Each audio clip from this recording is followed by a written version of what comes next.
السلام علیکم دوستو، ویڈیو دیکھنے سے پہلے ہمارے اس چینل کو سبسکرائب کر لیں، نیچے موجود بیل آئیکن کو ضرور کلک کر لیں تاکہ ہمارے آنے والی تمام ویڈیو آپ کو بر وقت مل سکیں، تاکہ یروشلم کی سلطنت کو سکھ اور چین نصیب ہو۔ یہی وجہ تھی عیسائی موقع کی طاق میں رہتے تھے اور موقع میسر آتے ہی مسلمانوں کے خلاف جنگ کا میدان سجا لیتے تھے۔ صلاح الدین برگرفتاری کے ساتھ مصر کے حالات کو سدھار رہا تھا اور اقتدار پر اپنی گرفت مضبوط کر کے اسے استحکام بخش رہا تھا۔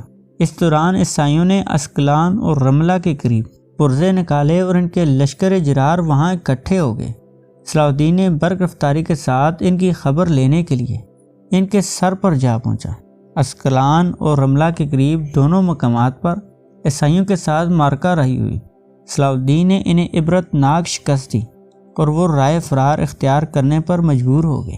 اس کے بعد صلاح الدین نے بحر ارحم کی شمالی سرے سے خلیج عقبہ کے قریب ایلیا کے مشہور قلعے کو اپنا حملے کا نشانہ بنایا۔ یہ قلعہ قرار واقعی اہمیت کا حامل تھا اور عیسائیوں نے اس قلعے کو ایک مرکز کی حیثیت عطا کر رکھی تھی۔ اس مرکز سے وہ سرزمین حجاز کو حریصانہ نظروں سے دیکھتے تھے۔ صلاح الدین نے عیسائیوں کے اہم قلعے اور مرکز پر یلغار کرتے ہوئے انہیں اپنے حملے کا نشانہ بنایا۔ صلاح الدین کا یہ حملہ اس قدر شدید اور خطرناک تھا کہ عیسائی اس حملے کی تاب نہ لا سکے اور قلعہ ان کے قبضے سے نکل کر صلاح الدین کے زیر تسلط آ گیا۔ عیسائی اس قلعے سے محروم ہوئے کہ ان کے سارے منصوبے دھرے کے دھرے رہ گئے۔ ایلیا کا اہم اور مضبوط قلعہ سر کرنے کے بعد صلاح الدین نے کئی دیگر مقامات پر بھی عیسائیوں کے ساتھ دو ہاتھ کیے اور انہیں شکست سے دوچار کر کے رائے فرار اختیار کرنے پر مجبور کر دیا۔ اس دوران فاطمی خلیفہ آزد کا بھی انتقال ہو گیا۔ اب صلاح الدین کو سلطان نور الدین زنگی کے ایک عامل کی حیثیت سے مصر پر کلی اختیارات حاصل ہو گیا تھا۔ سلطان نور الدین زنگی عیسائیوں کے خلاف اہم مقامات کی سرانجام دہی میں مصروف تھا۔ جب اسے ان مہمات سے فرصت نصیب ہوئی تو اسے صلاح الدین ایوبی کے والد نجم الدین ایوب کی مصر میں وفات کی خبر موصول ہوئی۔ در حقیقت نجم الدین ایوب سلطان نور الدین زنگی کی مانند جگان کھیلنے کا بے حد شوقین تھا۔ تاریخ نویس لکھتے ہیں کہ نجم الدین ایوب دوران سفر جگان کھیلتے ہوئے اپنے گھوڑے سے اس قدر برق رفتاری کے ساتھ بھگاتا تھا کہ دیکھنے والے گھوڑے کی برق رفتاری سے خائف ہو جاتے۔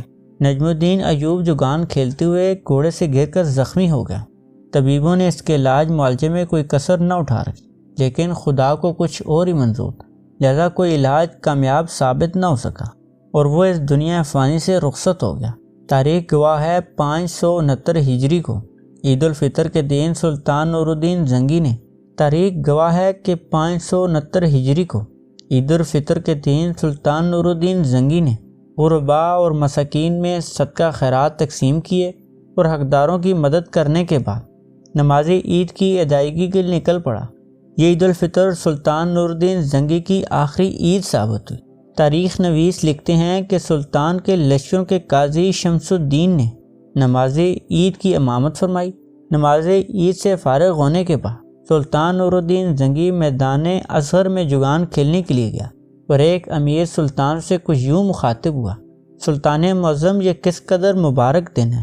ہم سب آج اس میدان میں باہم اکٹھے ہیں، لیکن خدا جانے اگلے برس ہم یہاں موجود ہوں گے بھی یا نہیں۔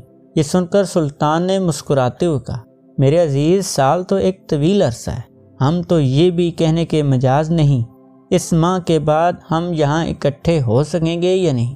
غالباً ایک ماہ کے الفاظ قدرت نے ان کے منہ سے ادا کروائے تھے، کیونکہ چند روز بعد سلطان گلے میں معمولی تکلیف محسوس کی جو شدت اختیار کرتے کرتے خنان کی بیماری میں تبدیل ہو گئی۔ طبیبوں نے علاج معالجے میں کوئی کسر نہ اٹھا رکھی، بیماری طول پکڑ گئی۔ اس دوران عیسائی ایک لشکر جرار اکٹھا کر چکے تھے اور مصر پر حملہ کرنے کے لیے پیش قدمی کر رہے تھے۔ انہیں بھی سلطان نور الدین زنگی کی علالت کی خبر مل چکی۔ اس خبر نے ان کے حوصلے کو جلا بخشی اور ان کے حوصلے بلند ہو گئے اور ان میں دلیری بہادری اود کر آئی، لہذا ان کے لشکر نے مصر کی جانب اپنی پیش قدمی کا آغاز کر دیا۔ اگرچہ سلطان بستر علالت پر دراز تھا، لیکن اس نے اپنے لشکر کی تیاری کے لیے ہدایت دی اور جب لشکر تیار ہو گیا تو اس کی کمان قیادت مجد الدین کے حوالے کی اور اس کی کمان میں کئی نامور سالار بھی دیے گئے۔ لیکن مجدد الدین نے اپنے لشکر کے ہمراہ پیش قدمی کا آغاز کیا تاکہ عیسائی لشکر کو رستے میں روک سکے۔ مجدد الدین کا منصوبہ تھا کہ وہ دشمن کے لشکر کو مصر کی سرحد سے بہت دور ہی روک لے، لہذا اس نے برق رفتار پیش قدمی کی تاکہ دشمن سے رستے میں دو ہاتھ کر سکے۔ وہ اپنی حکمت عملی میں کامیاب ہوا۔ اس نے عیسائی لشکر کو مصر کی سرزمین سے دور ہی کھلے میدان میں روک لیا اور چٹان بن کے اس کے سامنے ڈٹ گیا۔ مجدد الدین اپنے لشکر کو صفا راہ کیا اور اپنے 3 حصوں میں منقسم کر دیا۔ درمیانے حصے میں بذات خود رہا اور اپنے ہمراہ بھائی شمس الدین کو رکھا۔ دائیں حصے کی کمان ختلق کے حوالے کی اور اس کا نائب نجم الدین ایوب کو مقرر کیا۔ بائیں حصے کی کمان اسامہ بن مرشد کو سونپی اور قطب الدین کو اس کا نائب مقرر کیا۔ جب لشکر صف آرا ہو گیا تب مجدد الدین نے اپنے تمام سلاروں کو اپنے قریب آنے کا کہا اور انہیں مخاطب کرتے ہوئے گویا ہوا، میرے بہادر سالاروں، آج ہمارا سلطان نور الدین زنگی ہم میں موجود نہیں ہے، وہ بستر علالت پر دراز ہے، خدا اسے شفائے کاملہ عطا فرمائے۔ ہم انہی خطوط پر جنگ لڑیں گے جن خطوط پر سلطان نور الدین زنگی جنگ لڑا کرتا تھا۔ اس جنگ کو اپنی زندگی کی اہم اور آخری جنگ تصور کرتے ہوئے دشمن کے ساتھ برسر پیکار ہونا۔ اگر آج ہم نے عیسائیوں کو عبرت ناک شکست سے دوچار کر دیا تو آئندہ وہ ہمارے خلاف ہتھیار اٹھانے سے پہلے 100 بار سوچیں گے۔ مجدد الدین کا خطاب ابھی یہاں تک پہنچا ہی تھا کہ عیسائیوں کے لشکر میں جنگ کا نکارہ بجنے لگا، لہذا وہ اپنے سلاروں سے اپنا خطاب موقوف کر کے دشمن کے لشکر کی جانب متوجہ ہو گیا۔ چند لمحے دشمن کے لشکر کو گھورنے کے بعد مجدد الدین نے لمحہ بھر کے لیے نگاہیں اٹھا کر آسمان کی جانب دیکھا۔ ماں بعد گھوڑے کی پشت پر سوار اپنے سر کو سجدے کے انداز میں جھکا کر بارگاہ الہی میں دعا کرنے میں مصروف ہو گیا۔ اس کے سالار اس کے ارد گرد کھڑے تھے اور دل ہی دل میں وہ بھی بارگاہ الہی میں دعا کرنے میں مصروف تھے۔ دعا مانگنے کے بعد جب مجدد الدین نے اپنا سر اٹھایا تو ان کی آنکھوں سے اشک رواں تھے۔ اس کے ارد گرد کھڑے اس کے سالاروں کی آنکھوں میں بھی آنسو بہہ رہے تھے۔ اس نے اپنے سالار کو اپنے حصے کی لشکر کی کمان سنبھالنے کا حکم دیا۔ اس کے حکم کی تعمیل میں اس کے سارے سالار اپنے اپنے حصے کے لشکر اس کے سامنے جا پہنچے اور ان کی کمان سنبھال لی۔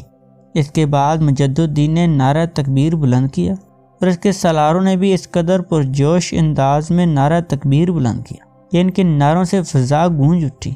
پھر مجدد الدین نے اپنے حصے کے لشکر کو آگے بڑھایا اور نعرہ تکبیر بلند کرتے ہوئے دشمن پر حملہ آور ہوا۔ عیسائی اپنی پوری طاقت اور قوت بروئے لاتے ہوئے مجدد الدین کے حملے کو روکنے میں مصروف رہے اور اس کے ساتھ جوابی حملے کرتے رہے جو کہ کارگر ثابت نہ ہوئے۔ مجدد الدین اور اس کے سالاروں نے دشمن پر تابڑ توڑ حملے کرتے ہوئے ان کی اگلے صفوں کو ملیا میٹ کر دیا۔ اب وہ عیسائیوں کے لشکر کے درمیانی حصے کو نشانہ بنانے کے لیے اس میں پیوست ہونے کی کوشش میں مصروف تھے۔ مجدد الدین نے دشمن کے درمیانی حصے میں گھسنے کے بعد اپنے سالار سے مختصر مگر پرجوش خطاب کرتے ہوئے کہا، اللہ کے شیرو، تم دشمن کی اگلی صفوں کو ملیا میٹ کرتے ہوئے ان کے درمیانی حصے میں نقب لگا چکے ہو۔ دشمن شکست کا داغ سینے پہ سجائے رائے فرار اختیار کرنے کے لیے پر طول رہا ہے۔ اسے شکست سے دوچار کر کے اس کا تعاقب کرتے ہوئے اسے جہنم واصل کرنے سے گریز نہ کرنا۔ مجدد الدین کے پرجوش خطاب نے لشکروں میں جوش و جذبے کی ایک نئی روح پھونک دی اور ان کے حملوں میں پہلے سے بڑھ کر شدت اور تیزی آ گئی اور ان کی شجاعت اور دلیری نے ان کی فتح کے دروازے کھول دیے۔ مارکہ رائی مزید تھوڑی دیر تک جاری رہی۔ اس کے بعد عیسائی قرار واقعی شکست سے دوچار ہو کر رائے فرار اختیار کرنے لگے۔ مجدد الدین اس کے لشکروں نے بھاگتے ہوئے دشمن کا پورے جوش و خروش کے ساتھ تعاقب کیا اور انہیں جہنم واصل کرتے ہوئے میدان جنگ ان کی لاشوں سے بھر دیا۔ خدا کی قدرت کے جس دن مجدد الدین نے عیسائیوں سے مارکہ رائی کے لیے پیش قدمی کا آغاز کیا، اس سے اگلے روز امت مسلمہ کا یہ مایا ناز سپود نور الدین زنگی اس جہان فانی سے کوچ کر گیا۔ انتقال کے بعد سلطان نور الدین زنگی کی عمر 58 برس تھی۔ سلطان نے 28 برس تک حکومت کی۔ انتقال کے بعد سلطان نور الدین زنگی کی کم و بیش تمام تمنائیں اور آرزوئیں پائیں تکمیل کو پہنچ چکی تھی۔ اس نے عیسائیوں کو شام کی سرزمین سے دیس نکالا دے دیا تھا۔ مصر اس کے زیر تسلط آ چکا تھا۔ اس کی محض ایک آرزو باقی تھی کہ وہ بیت المقدس کو عیسائی تسلط سے آزاد کروائے۔ اس کی یہ آرزو پوری نہ ہو سکی اور وہ یہ حسرت اپنے دل میں لیے اس جہان فانی سے کوچ کر گیا۔ سلطان کو دمشق میں سپرد خاک کر دیا گیا۔ سلطان کے انتقال کے دن اہل دمشق کے لیے قیامت صغریٰ سے کم نہ تھا۔ لوگ دھاڑیں مار کر رو رہے تھے، ہر آنکھ اشک بار تھی۔ خلیفہ بغداد اور مصر میں صلاح الدین کو جب سلطان کے انتقال پر ملال کی خبر پہنچی تو وہ بھی زور و کتار رو دیے۔ عیسائیوں کو عبرتناک شکست سے امکنار کرنے کے بعد جب مجد الدین اس کے لشکر نے دمشق کی جانب اپنی پیش قدمی کا آغاز کیا تو سلطان کے انتقال پر ملال کی خبر لے کر قاصد ان کے پاس پہنچا۔ مجد الدین اور دیگر سالاروں کی آنکھوں سے اشک رواں ہو گئے۔ دوستو، آج کے لیے اتنا ہی۔ اگر ویڈیو پسند آئے کمنٹ سیکشن میں اپنی رائے کا اظہار ضرور کیجیے گا۔ اس سیریز کی ایک نئی ویڈیو کے ساتھ بہت جلد آپ کی خدمت میں حاضر ہوں گے۔ تب تک کے لیے اللہ حافظ۔